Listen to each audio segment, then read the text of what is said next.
नमस्ते मित्रों, excellence YouTube channel में आपका स्वागत है। हर खबर सबसे पहले पाने के लिए इस चैनल को सब्सक्राइब करें, वीडियो को लाइक करें और सभी के साथ शेयर करें। धन्यवाद। तो दोस्तों, आशा करते हैं कि आप सब लोग बहुत ही अच्छे हैं। तो दोस्तों, आज चले आए हैं एक नए वीडियो के साथ। तो फर्स्ट ऑफ ऑल तो congratulations to all selected candidates in GDS cycle 5 schedule 1 third list. तो दोस्तों, थर्ड लिस्ट में जो सारे कैंडिडेट्स जीडीएस में सिलेक्टेड हुए हैं उन सबको एक्सीलेंस यूट्यूब चैनल की तरफ से हार्दिक अभिनंदन, शुभकामनाएं दोस्तों कि आप सब लोग सिलेक्टेड हो गए हैं। तो कुछ दिनों में ही, ठीक है, 1 महीने या फिर 2 महीने के अंदर ही आप सब लोग जीडीएस ज्वाइन करने वाले हैं और जीडीएस फैमिली का एक हिस्सा बनने जा रहा है। तो इसके लिए आप सबको कॉन्ग्रेचुलेशन दोस्तों। ठीक है, तो जीडीएस बहुत ही अच्छा जॉब है। ठीक है, और आप राइट जगह पर आए हो। जीडीएस का सबसे बड़ा फैमिली एक्सीलेंस यूट्यूब चैनल है। तो दोस्तों, आज का वीडियो बहुत ही इंपॉर्टेंट होने वाला है, क्योंकि आज का वीडियो में हम लोग इंडिया पोस्ट जीडीएस रिक्रूटमेंट का जो साइकिल 5 का थर्ड लिस्ट निकला है उसके बारे में आलोचना करेंगे।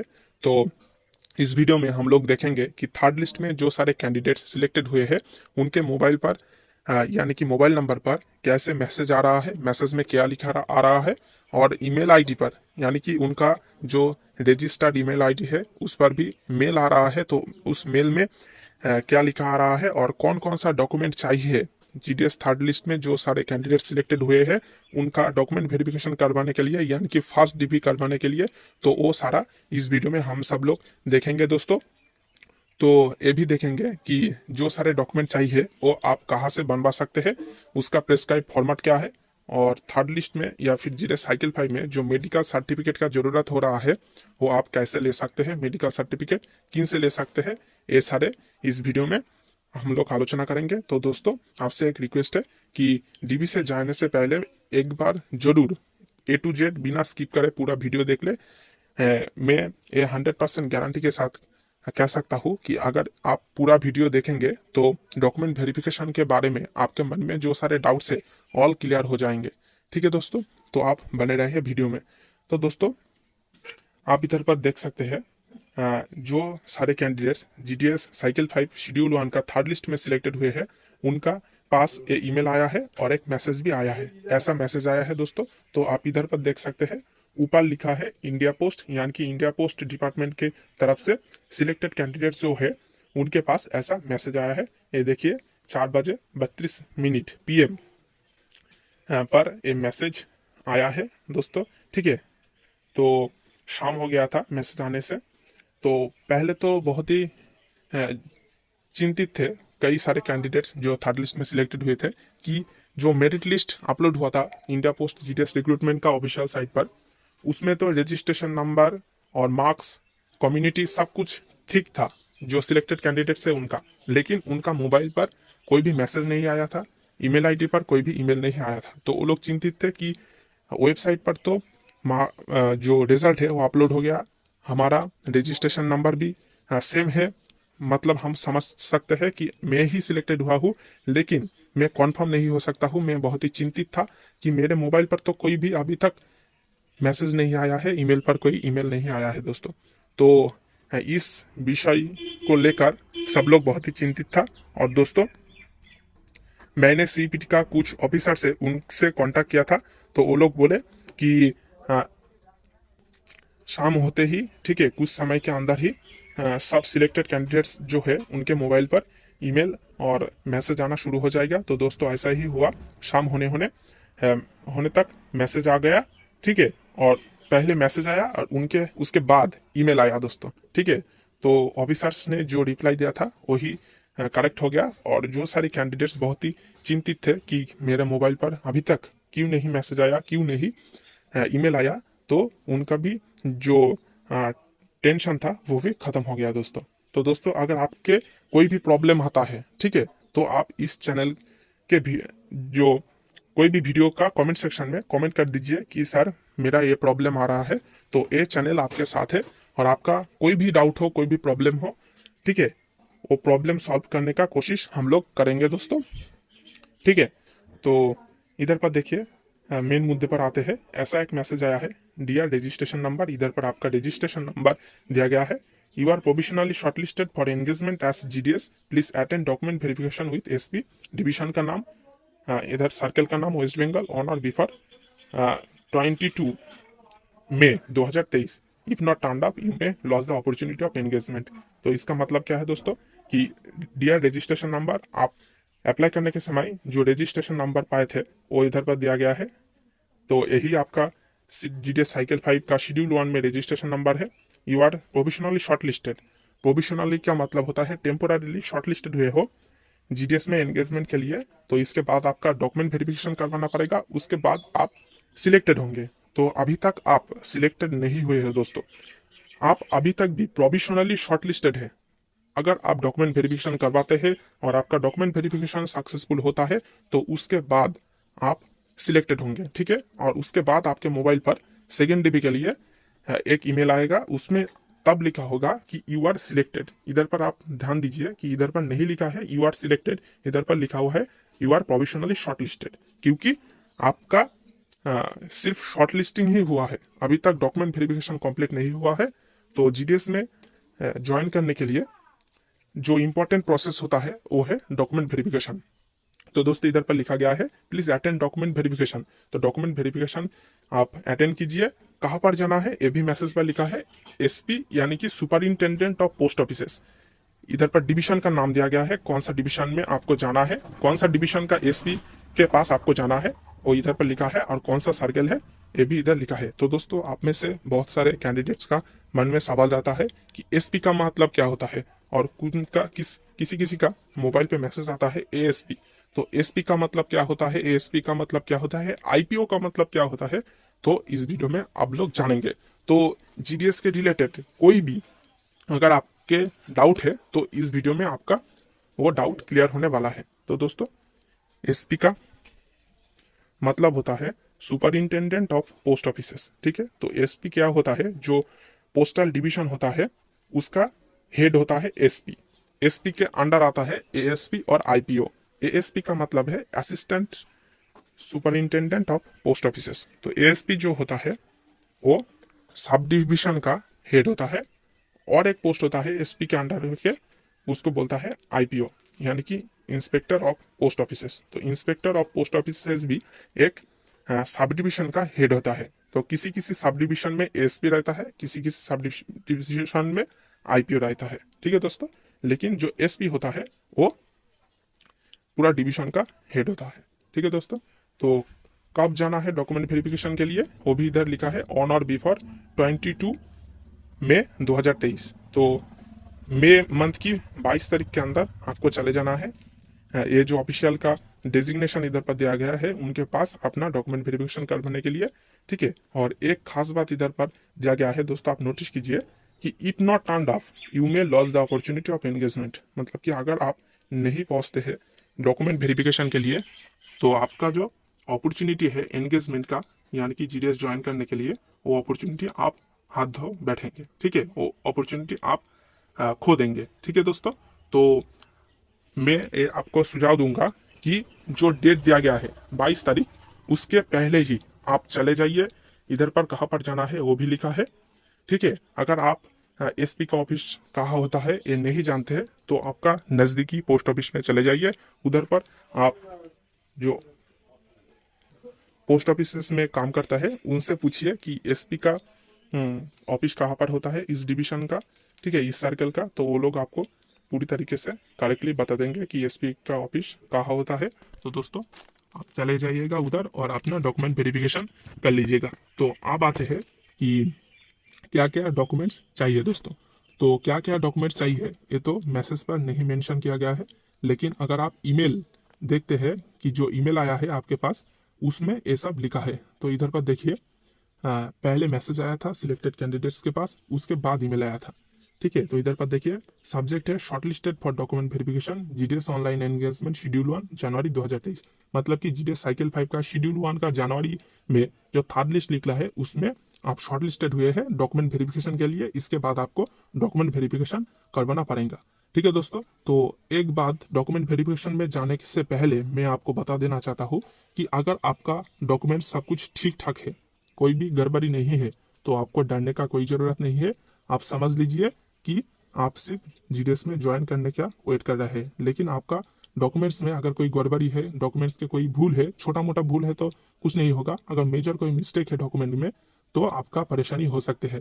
और ऐसा भी होता है कि कुछ भाई बहन ईडब्ल्यूएस नहीं होता है, ओबीसी नहीं होता है, लेकिन अप्लाई करने के समय वो लोग ईडब्ल्यूएस दे देते हैं, ओबीसी दे देते हैं, लेकिन डॉक्यूमेंट वेरिफिकेशन के समय वो लोग रिजेक्टेड हो जाते हैं, क्योंकि वो लोग तो ईडब्ल्यूएस नहीं है, ओबीसी भी नहीं है, लेकिन अप्लाई करने के समय गलती से फिलअप कर देते हैं, तो वो लोग डॉक्यूमेंट वेरिफिकेशन में रिजेक्टेड हो जाते हैं। तो इधर पर देखिए ईमेल में लिखा हुआ है नोटिस फॉर डॉक्यूमेंट वेरिफिकेशन, मतलब कि आपको ये नोटिस दिया जाता है, आप डॉक्यूमेंट वेरिफिकेशन में जाइए। Dear applicant, your registration number, इधर भी एसएमएस के जैसा ही रजिस्ट्रेशन नंबर दिया गया है, has been provisionally shortlisted for engagement of GDS online schedule 1 January 2023।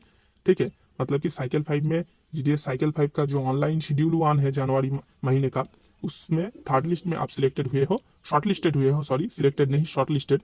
You are required to attend for document verification with SP, division का नाम वेस्ट बंगाल सर्कल और नॉट रिफर। ठीक है, इधर पर देखिए 22 मई 2023, मतलब कि मई महीने का 22 तारीख के अंदर आपको जाना है वेस्ट बंगाल सर्कल का इस डिवीजन का सुपरिंटेंडेंट ऑफ पोस्ट ऑफिस के पास डॉक्यूमेंट वेरिफिकेशन कराने, along with all the following required documents. ठीक है, तो इधर पर क्या क्या डॉक्यूमेंट्स लगेगा उसका मेंशन किया गया है दोस्तों। तो आप सब लोग जानना चाहते थे कि क्या क्या डॉक्यूमेंट्स लगेगा डॉक्यूमेंट वेरिफिकेशन के लिए। ठीक है, तो इस डेट जो दिया गया है इसके पहले ही आपको चले जाना होगा डॉक्यूमेंट वेरिफिकेशन करवाने। तो दोस्तों तो मैं जब गया था तो मेरा भी डॉक्यूमेंट वेरिफिकेशन हुआ था। ठीक है, तो इधर पर आप देखिए क्या क्या डॉक्यूमेंट लगेगा। पहले है ओरिजिनल मार्क्स और बोर्ड शीट। ठीक है, तो आप जानते हैं कि जीडीएस में सिलेक्शन 10th क्लास के बेसिस पर ही होता है। तो फर्स्ट जो इंपॉर्टेंट डॉक्यूमेंट है वो है आपका 10th का मार्कशीट। ठीक है, तो ये आपको ओरिजिनल ले जाना पड़ेगा। दूसरा है 10th का बोर्ड शीट, यानी कि आप 10th पास आउट है, इसका एक सर्टिफिकेट दिया जाता है बोर्ड की तरफ से, तो वो सर्टिफिकेट। तो दोनों इंपॉर्टेंट डॉक्यूमेंट इधर हो गया, एक तो 10th का मार्कशीट, दूसरा है 10th का बोर्ड सर्टिफिकेट, यानी कि बोर्ड का 10th पास सर्टिफिकेट। दूसरा है ओरिजिनल कम्युनिटी और कास्ट सर्टिफिकेट, मतलब कि अगर आप ओबीसी या फिर एससी एसटी कैटेगरी से बिलोंग करते हो, ठीक है, रिजर्व कैटेगरी, रिजर्वेशन जिसको मिलता है, अगर कोई भी कास्ट या कम्युनिटी से आप बिलोंग करते हैं और आपके पास कास्ट सर्टिफिकेट है, ठीक है, और आप कास्ट के बेसिस पर ही जीडीएस में अप्लाई किए थे और आपका सिलेक्शन हुआ है, तो आपको ओरिजिनल कास्ट सर्टिफिकेट ले जाना होगा। मतलब कि अगर आप ओबीसी है तो आपको ओरिजिनल ओबीसी सर्टिफिकेट ले जाना होगा। तो इधर पर एक खास बात बता देता हूँ कि बहुत कैंडिडेट्स का मन में सवाल रहता है कि क्या ओरिजिनल जो कास्ट सर्टिफिकेट है वो स्टेट का ले जाना पड़ेगा या फिर सेंट्रल का। तो दोस्तों यहाँ पे मैं बता देता हूँ कि दोनों ही लगेगा, क्योंकि मैं जब गया था तब जो स्टेट वाला कास्ट सर्टिफिकेट है वो लोग स्कैन करके वेबसाइट पर अपलोड किए थे, लेकिन सेंट्रल वाला जो है वो अपलोड नहीं किए थे। लेकिन उन्होंने बताया था कि सेंट्रल वाला जो एक्सटेंशन सर्टिफिकेट है, यानी कि सेंट्रल का सर्टिफिकेट है प्रेस्क्राइब फॉर्मेट पर, ओबीसी के लिए वो ओबीसी एनसीएल है, यानी कि नॉन क्रीमिलियर, वो भी लगेगा। वो लोग को जेरॉक्स करके आपसे सिग्नेचर करा के रख देंगे आपका प्रोफाइल जो है उसमें। ठीक है दोस्तों, तो आप समझ चुके हैं कि ओबीसी का जो स्टेट वाला सर्टिफिकेट है ओरिजिनल, वो लोग स्कैन करके वेबसाइट पर अपलोड करेंगे, और जो सेंट्रल कास्ट सर्टिफिकेट है वो लोग जेरॉक्स करके रख देंगे, वो भी लगेगा। ठीक है, तीसरा है अगर कोई पीडब्ल्यूडी है तो उसका ओरिजिनल पीडब्ल्यूडी सर्टिफिकेट लगेगा। चौथा है ओरिजिनल ट्रांसजेंडर सर्टिफिकेट, कोई ट्रांसजेंडर है और ट्रांसजेंडर के बेसिस पर जीडीएस में अप्लाई किए थे तो ट्रांसजेंडर सर्टिफिकेट लगेगा ओरिजिनल। और उसके बाद है original date of birth proof. ठीक है, मतलब कि आपका जो डेट ऑफ बर्थ है उसका प्रूफ लगेगा। तो दोस्तों डेट ऑफ बर्थ के प्रूफ के तौर पर आप आपका बर्थ सर्टिफिकेट दे सकते हैं, या फिर ऐसा कोई भी सर्टिफिकेट दे सकते हैं जिसमें आपका डेट ऑफ बर्थ का मेंशन है। ठीक है, तो आप डेट ऑफ बर्थ प्रूफ के तौर पर वो सर्टिफिकेट इशू कर सकते हैं। जो नेक्स्ट इंपॉर्टेंट सबसे डॉक्यूमेंट है वो आपको कुछ दिन टाइम लगेगा वो उसका जुगाड़ करने में, तो वो है मेडिकल सर्टिफिकेट। कुछ दिन का मतलब एक दिन में ही हो जाएगा, लेकिन आपको नजदीकी हॉस्पिटल में जाना होगा। तो दोस्तों इधर पर देखिए मेडिकल सर्टिफिकेट, पहले क्या होता था कि जीडीएस में डॉक्यूमेंट वेरिफिकेशन के समय मेडिकल सर्टिफिकेट नहीं लगता था। ठीक है, डॉक्यूमेंट वेरिफिकेशन हो जाता था, उसके बाद अटेस्टेशन फॉर्म जब दिया जाता था तो अटेस्टेशन फॉर्म के अंदर ही मेडिकल सर्टिफिकेट रहता था फॉर्मेट। तब मेडिकल सर्टिफिकेट फिलअप करके सबमिट करना पड़ता था। लेकिन क्या है, अब से जो जीडीएस का ज्वाइनिंग प्रोसेस है उसको जल्द से जल्द करवाने के लिए मेडिकल सर्टिफिकेट का जो फॉर्मेट है वो डॉक्यूमेंट वेरिफिकेशन के समय ही पूरा कर लिया जाता है। तो इधर पर देखिए, medical certificate should be from medical officer of any government hospital और गवर्नमेंट डिस्पेंसरीज और government primary health centre it compulsory. तो दोस्तों मेडिकल सर्टिफिकेट जो है वो कंपलसरी है, आपको डीबी में ले जाना ही पड़ेगा। तो दोस्तों इधर पर देखिए, आप किसी से भी मेडिकल सर्टिफिकेट नहीं ले सकते हैं। कुछ ऑफिसर का जिक्र इधर किया गया है, सिर्फ उन्हीं ऑफिसर से आप मेडिकल सर्टिफिकेट इशू करा सकते हैं और वही वैलिड होगा। अगर आप दूसरा कोई डॉक्टर से, कोई भी डॉक्टर से ले जाते हैं मेडिकल सर्टिफिकेट इशू करा के, तो आपका मेडिकल सर्टिफिकेट वैलिड नहीं होगा और आपका डॉक्यूमेंट वेरिफिकेशन रिजेक्टेड हो जाएगा। तो इधर पर देखिए, medical certificate should be from medical officer of any government hospital. तो दोस्तों सबसे अच्छा यही होगा कि कोई गवर्नमेंट हॉस्पिटल का अगर मेडिकल ऑफिसर आपको मेडिकल सर्टिफिकेट इशू करके देता है तो ये आपके लिए अच्छा होगा। जैसा कि अगर आपका रूरल हॉस्पिटल है तो आपका हॉस्पिटल में BMOH यानी कि block medical officer of health रहता है, उनसे अगर आप साइन कराते हैं तो ये सबसे अच्छा होगा।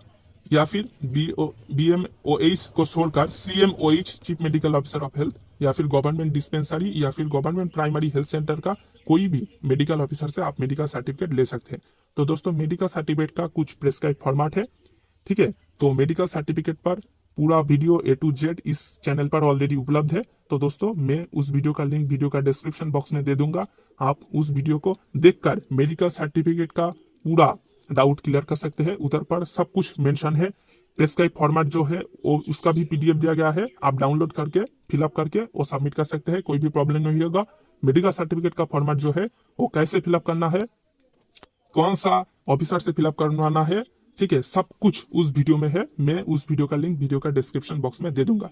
और इसे छोड़कर भी जो ओरिजिनल कास्ट सर्टिफिकेट है इसके बारे में OBC NCL सर्टिफिकेट कैसे बनवाना है, कौन सा ऑफिसर इशू करेगा, इसका वैलिडिटी क्या है, कैसे बनवाना है, कैसे एप्लीकेशन करना है, ऑनलाइन होगा या फिर ऑफलाइन होगा, इस विषय में भी वीडियो का इस चैनल पर वीडियो उपलब्ध है। तो मैं उस वीडियो का भी OBC NCL वाला वीडियो भी वीडियो का डिस्क्रिप्शन बॉक्स में दे दूंगा लिंक, आप वो वीडियो देख सकते हैं और खुद का OBC NCL सर्टिफिकेट बना सकते हैं सेंट्रल फॉर्मेट में। तो उसके बाद देखिए, ओरिजिनल डैश डॉक्यूमेंट, इधर पर कोई डॉक्यूमेंट नहीं दिया गया है, मतलब कि इस डॉक्यूमेंट का कोई जिक्र नहीं है, सिर्फ यही सारे डॉक्यूमेंट आपका लगेगा, ये डॉक्यूमेंट आप बनाकर ले जाइएगा, ठीक है। तो उधर पर जाके आपका जो ओरिजिनल डॉक्यूमेंट्स है वो लोग स्कैन करेंगे, जो इधर पर बोला गया है, और वेबसाइट पर अपलोड करेंगे और इसके साथ साथ जिरोक्स भी लेंगे, वो इधर पर नीचे दिया गया है। Please also bring 2 sets of self attested photocopies of each of the documents mentioned above. मतलब कि ऊपर जो सारे ओरिजिनल डॉक्यूमेंट्स ले जाने का बात कहा गया है, वो सारे ओरिजिनल डॉक्यूमेंट्स ले जाने के साथ आपको उसका 2 सेट्स सेल्फ अटेस्टेड फोटोकॉपी भी ले जाना पड़ेगा। मतलब कि ओरिजिनल सर्टिफिकेट्स तो ले जाना ही है, उनके साथ जो ओरिजिनल सर्टिफिकेट है उनको जेरॉक्स करके 2 सेट बनाना पड़ेगा और हर सेट जेरॉक्स के नीचे आपको सेल्फ अटेस्टेड करना पड़ेगा, मतलब कि खुद का सिग्नेचर करना पड़ेगा। थर्ड जो पॉइंट है, if you do not turn up for document verification within the prescribed time your candidature may be rejected. तो दोस्तों यही इंपॉर्टेंट बात कहा गया है कि जो डेट दिया गया है 22 तारीख, उसके अंदर या फिर 22 तारीख भी आप नहीं जाते हैं तो आपका कैंडिडेचर जो है वो रिजेक्टेड कर दिया जाएगा और नेक्स्ट लिस्ट में आपके जगह पर और कोई भी कैंडिडेट सिलेक्टेड हो जाएंगे और वो जीडीएस ज्वाइन कर लेंगे। तो दोस्तों मैं आपको बताता हूँ, जो डेट दिया गया है 22 से मई, तो इसके अंदर ही आप चले जाइए, ठीक है, SP के पास और अपना डॉक्यूमेंट वेरिफिकेशन करवा लीजिए। डिवीजन ऑफिस चले जाइए और जो पोस्टल ऑफिस में जो सारे ऑफिसर्स काम करते हैं वो बहुत ही हम्बल है, ठीक है, जेंटल है और वो आपसे ड्यूड बिहेवियर नहीं करेंगे, वो आपको पूरी तरीके से हेल्प करेंगे। अगर आपके पास कोई डॉक्यूमेंट फिलहाल के लिए अवेलेबल नहीं है, जैसा कि OBC NCL सर्टिफिकेट हो, सेंट्रल कास्ट सर्टिफिकेट हो, तो आप उनसे कांटेक्ट करें कि सर फिलहाल के लिए तो मेरे पास ये सर्टिफिकेट अवेलेबल नहीं है, लेकिन आप मुझे टाइम देंगे तो मैं ये सर्टिफिकेट बना सकता हूँ और फिर आपको इशू कर सकता हूँ। तो दोस्तों वो लोग आपको 10 दिन का या फिर 15 दिन का टाइम दे देंगे और जब आप सेकेंड डिग्री करवाने जाओगे तब वो सर्टिफिकेट देखेंगे और तब वो सर्टिफिकेट आप इशू कर सकते हैं और वो लोग स्कैन करेंगे, ठीक है दोस्तों। तो ऐसा नहीं है कि फिलहाल के लिए आपके पास सेंट्रल कास्ट सर्टिफिकेट नहीं है तो आप घर बैठे रहेंगे, चुपचाप DB कराने नहीं जाएंगे, हाल छोड़ देंगे, तो ऐसा नहीं है दोस्तों। आप डिवीजन ऑफिस चले जाइए और जो सर बैठे रहते हैं डॉक्यूमेंट वेरिफिकेशन के लिए, उनके साथ कांटेक्ट कीजिए कि सर आपका सर मेरे ये प्रॉब्लम हो रहा है, फिलहाल के लिए तो मेरे पास नहीं है, लेकिन मैं ओरिजिनली एलिजिबल हूँ, मैं इस कास्ट के अंडर आता हूँ और मैं ओबीसी एनसीएल ही हूँ। ठीक है, जो ओबीसी एनसीएल का एलिजिबिलिटी क्राइटेरिया है वो मैं फुलफिल करता हूँ और कुछ दिनों के अंदर ही मैं ओबीसी एनसीएल सर्टिफिकेट दिखा सकता हूँ आपको, लेकिन फिलहाल के लिए मेरे पास नहीं है। तो आपका जो प्रॉब्लम है आप उनको बोलिए, तो वो लोग जरूर हेल्प करेंगे। तो दोस्तों जीडीएस साइकिल 5 में इसके बाद डॉक्यूमेंट वेरिफिकेशन करवाते हैं, उसके बाद सेकेंड डीबी होगा, ट्रेनिंग होगा। तो दोस्तों हर प्रोसेस में ये चैनल आपको हेल्प करेंगे। तो दोस्तों आप सब लोग इस चैनल के साथ जुड़े रहे, इस चैनल को सब्सक्राइब करके रखें। हर खबर, हर नोटिस, सेकेंड डीबी का नोटिस आ गया, ज्वाइनिंग, ट्रेनिंग, सब प्रोसेस का हर जानकारी सबसे पहले आपको इस चैनल पर दिया जाएगा दोस्तों। तो आप सब लोग हमारे साथ जुड़े रहे और इस यूट्यूब चैनल का जो ऑल इंडिया जीडीएस ग्रुप का टेलीग्राम चैनल है उसका लिंक वीडियो का डिस्क्रिप्शन बॉक्स में दिया गया है। आप उस टेलीग्राम चैनल ज्वाइन कर लीजिए, उधर पर हर नोटिस, हर जानकारी सबसे पहले आपको दिया जाता है। और मेडिकल सर्टिफिकेट का जो फॉर्मेट है वो आप उधर से डाउनलोड कर सकते हैं दोस्तों। और कोई भी अगर नोटिस आता है हमारे पास तो हम लोग टेलीग्राम चैनल पे उसका पीडीएफ अपलोड कर देते हैं दोस्तों, उधर से आप देख सकते हैं। ठीक है दोस्तों, तो इस चैनल के साथ जुड़े रहे दोस्तों। इसके बाद कोई भी अगर आपका प्रॉब्लम होता है, कोई भी डाउट है आपके मन में, तो वीडियो का कमेंट सेक्शन में जरूर कमेंट करें, आपका हर एक सवाल का जवाब दिया जाएगा। धन्यवाद दोस्तों। तो दोस्तों आशा करते हैं कि ये वीडियो आपके लिए हेल्पफुल रहा होगा। ऐसे और भी ढेर सारे खबर सबसे पहले पाने के लिए वीडियो को लाइक करें, ज़्यादा से ज़्यादा शेयर करें और चैनल को सब्सक्राइब करें। धन्यवाद।